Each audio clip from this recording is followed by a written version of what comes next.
Hi, Philip Griffith with PSG Photo Solutions, and congratulations, you've made it through the first 2 weeks of Save Your Photos Month.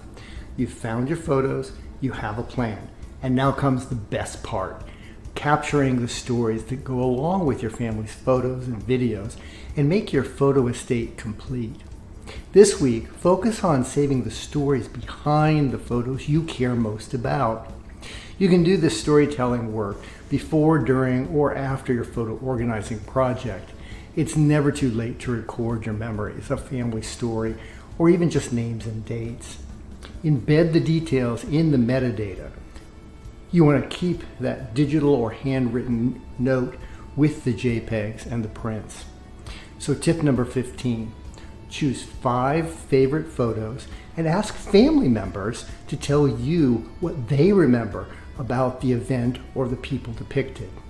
Make sure you write down or record their stories. And let me know in the comments how that goes. See you tomorrow.